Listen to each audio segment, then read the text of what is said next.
Hey guys, I hope all is well. Welcome back to the Truth Talk podcast. I'm back here with my brother Jay. Hey, what's up, everyone? In today's episode, we're going to be talking about some very interesting topics. We're going to be discussing Elon Musk and his endeavors, his Neuralink and his new AI robot.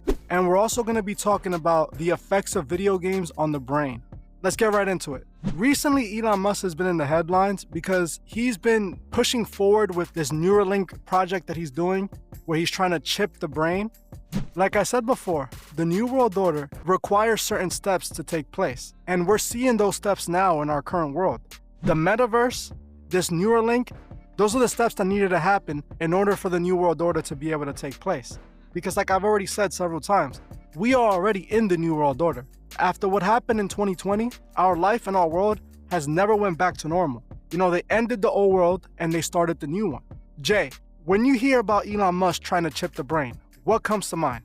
I mean, a lot comes to mind, to be honest. When I look at the chip in the brain, of course, it has negative implications and there could be some malicious intent. But I don't know, it's kind of disgusting when you think about how it's being portrayed, to give people a second chance who can't use the brain the way that it used to be. But really, we don't understand the technology, so it's kind of hard to see what can really be done with it. You know what I mean? This is the technique they always use to convince us. Their invention is going to help us, it's going to improve our lives. They're doing it to save people. They're doing it to help people. What they're not telling you is their technology is reading your mind. Whatever you're doing throughout the day, that information is being collected and stored and sent back to Elon Musk. Now Elon Musk knows what you like for breakfast. He knows what you like to do. He knows when you like to run. He knows when you like to be with your loved ones. He knows all this information about you.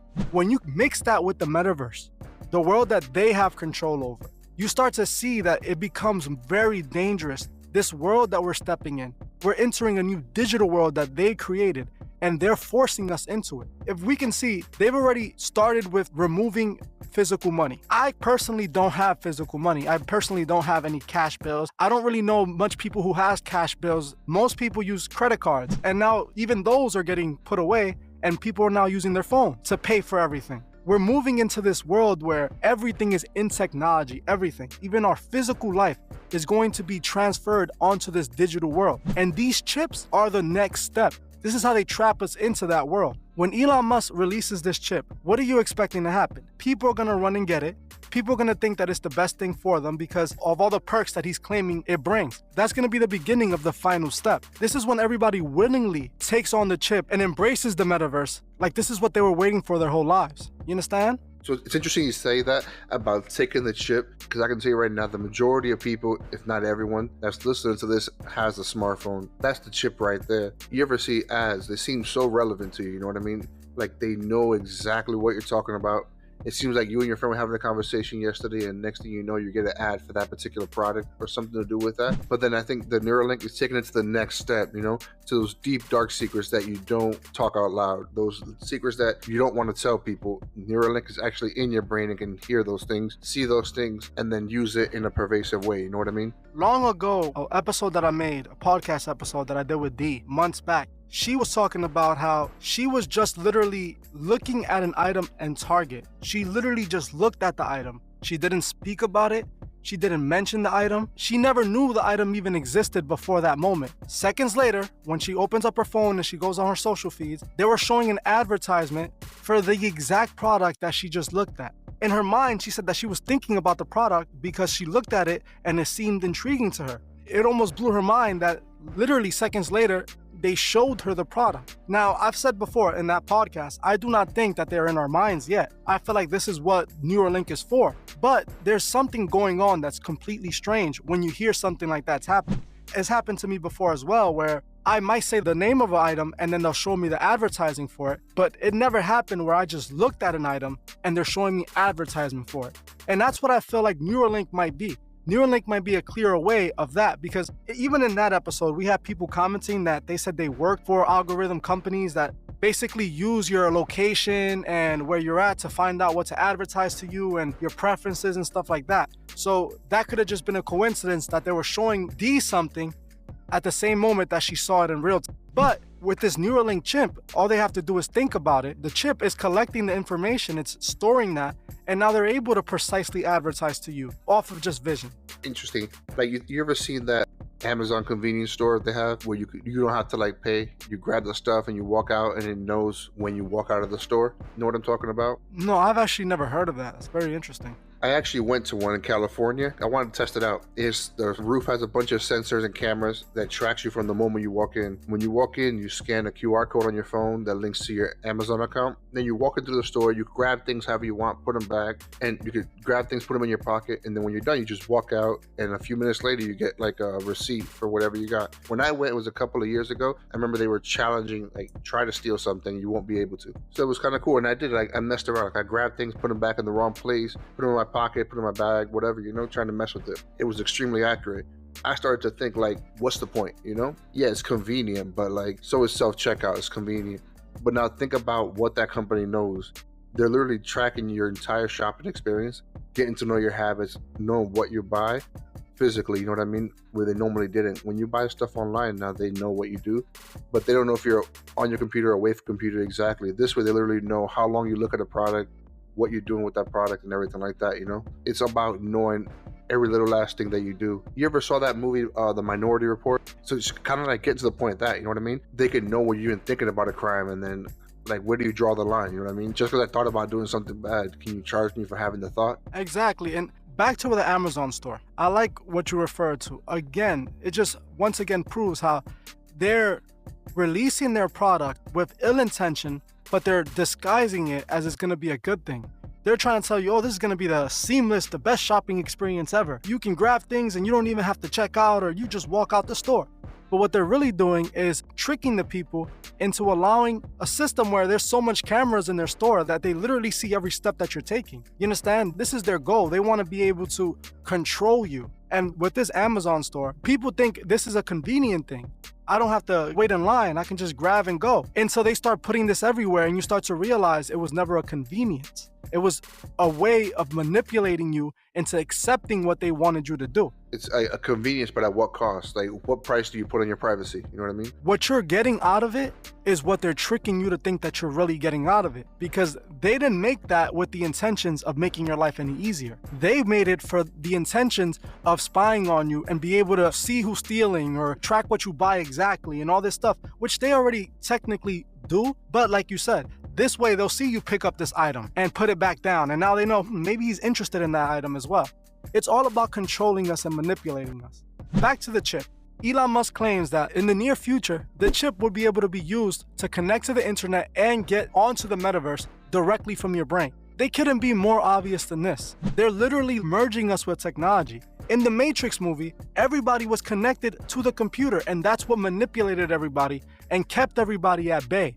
Everybody thought that everything was fine while they were living in a simulation created to control them. This is exactly what is happening to us now. The new Masonic world is this digital world. This is why they're pushing it. If you see how they talk about technology, they're not telling us that there could be any risk or there's anything wrong with it. They're making it sound like it's the next step of evolution. It's the new way of life. We're going to be able to meet with each other at work digitally. We can have homes and stuff online and spend money, real physical money that we work for in the outside world, to spend in this digital world that they want you to live in. This is the world we're living in. This is what we're creating. Did you see Elon Musk talk about AI and how the world is going to end because of AI? Yeah, I mean, there's a theory going around that a lot of scientists believe, where AI can wipe out the human race, because at the end of the day, humans are flawed. You know what I mean? We have our flaw, and if an AI computer system is taught to be perfect and it sees a flaw or it sees like a danger, it'll try to eliminate that danger. The thing with Elon Musk that caught me when he said that, didn't he just release or saying that he's releasing an AI? Like, he was just displaying an AI. So how are you the same person that's saying, the world's gonna end by an AI, or we're gonna be destroyed by AI, and then go and create the same thing you're saying is gonna destroy us? That doesn't make much sense to me. It seems like they want it to happen for some reason. If I know that if I create this robot, it might lead in the future to destroying humanity, why would I create that robot? Yeah, I know exactly what you mean. But I mean, what really concerns me, though, is when Musk is trying to buy a social media company. When we talked about last time, it's what all the rich people want to do. They want to control influence. And what better way than to have one of the biggest social media platforms when you can control the message going out to the people and hide it under the disguise of, oh, this is what the people are saying. That's true power. You know what I mean? My main concern with all this is that we know what the New World Order is, and we know what's required for the New World Order, and somehow we're already checking all those things off the list. We have a one world currency, which is cryptocurrency. It's accepted all over the world. We have a digital world, a new world that they're advertising so much. We have the celebrities pushing it. We have the actors pushing it. We have all of pop culture, all of Hollywood pushing the metaverse into our faces and telling us that this is what's new, this is what's in. And then on top of that, we have all the companies, all the big companies pushing forward into the metaverse. The metaverse is what's built to entrap us. And I've been saying this for very long. God created our world, and the devil is using the Masons and is using the billionaires of our world to create a new world where they have all the manipulation, where they have all the control, where you see what they want you to see and you experience what they want you to experience. In our current world now, no matter how much control they have over us, we still have some control over our lives. In that metaverse, I don't think that control will exist anymore.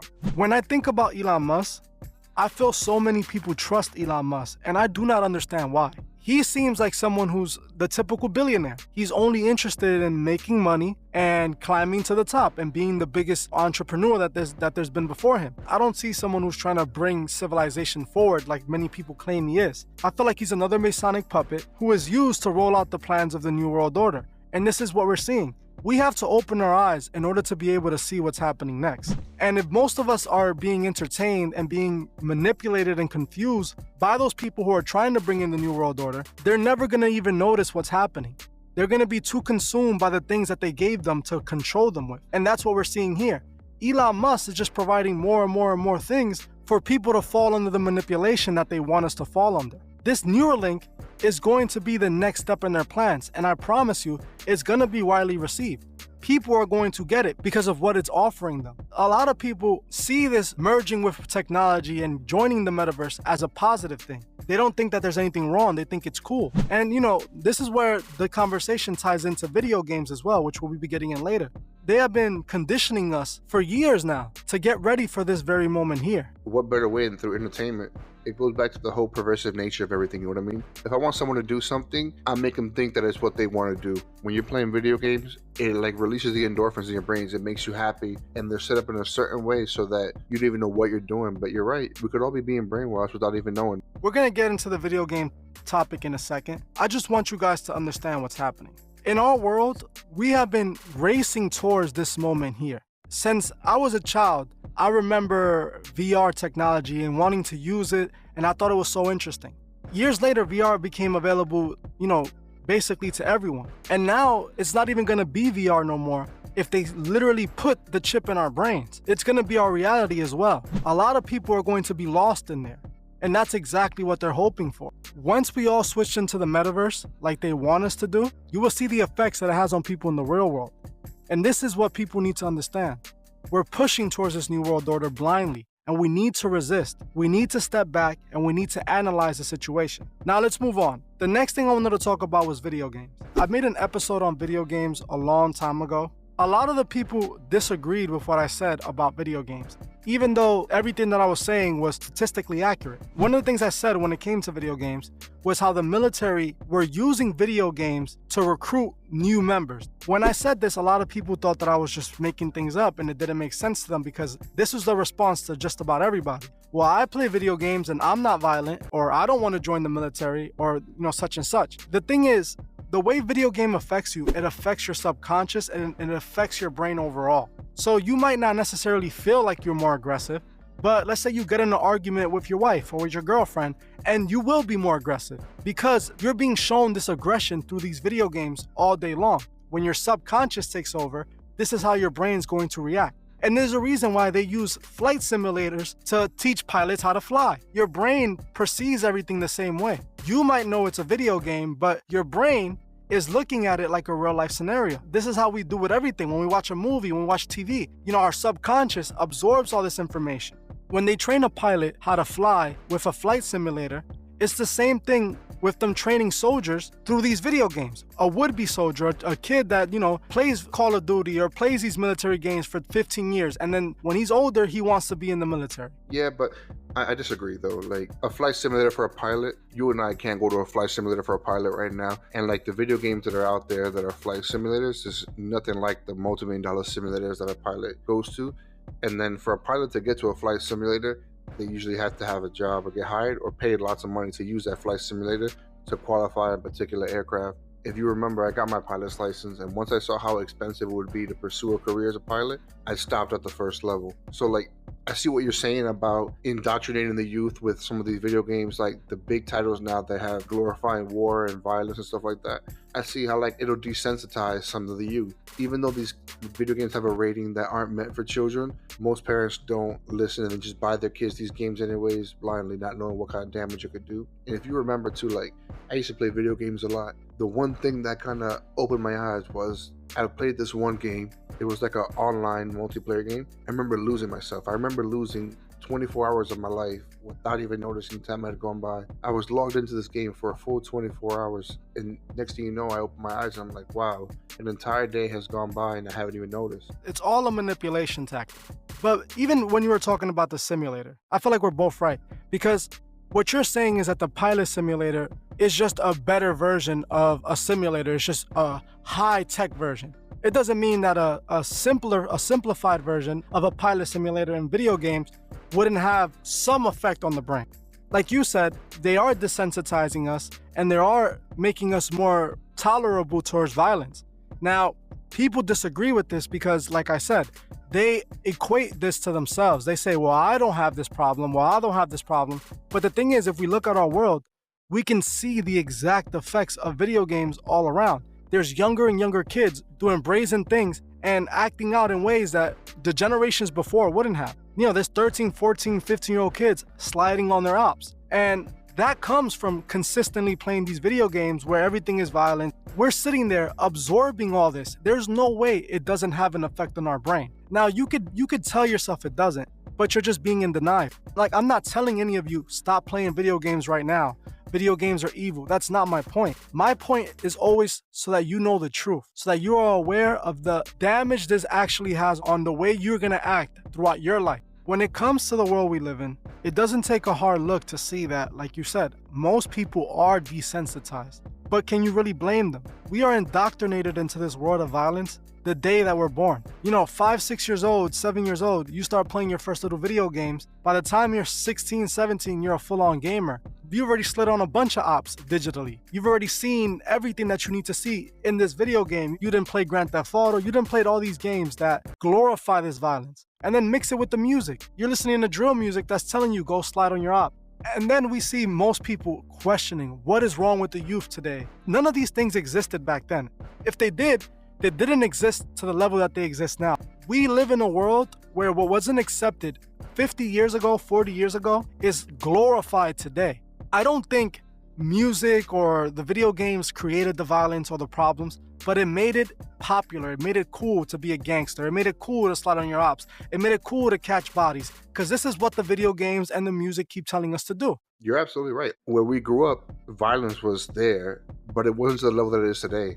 Now, like what you said, it's all over the internet, is sliding on your ops, causing permanent harm, and that's step one. There's no escalation. It's literally, that's where it starts. It's the extreme. And then they make songs about what they did, naming the person who got hurt. Exactly. Like, desensitization at its finest is, you got children like 13, 14 years old causing permanent harm to someone else and then glorifying it with music, and those around them glorifying even more, and then the audience glorifying it by listening to it and offering money for it. So literally, like, what message is the world trying to send? Can we blame the kids though? Like I said, this is the manipulation that's being put in their faces. This is what they're consuming. And going back to what you said, like, can you really blame the kids? They're a product of their environment. It's nature versus nurture. If this is what they're being taught, is what to glorify. If they're seeing the people they look up to doing these evil things, they're going to want to be like them, you know what I mean? And do those things that they do to be just like them. And this is what we see with video games. Call of Duty is one of the most popular video games. Most people I know play Call of Duty. What they don't understand is that yes, while you're playing Call of Duty, you're having fun, but what is it doing to your brain? What is it doing to you, the way you're gonna act later on? It'll make you more aggressive. It creates more aggressive people. I mean, yeah, I see what you're saying. Like, it does breed more aggressive people. I want you guys to understand. My point is not to get you off the video games. It's to make you aware of what you're consuming and what you're doing and how it's affecting your brain.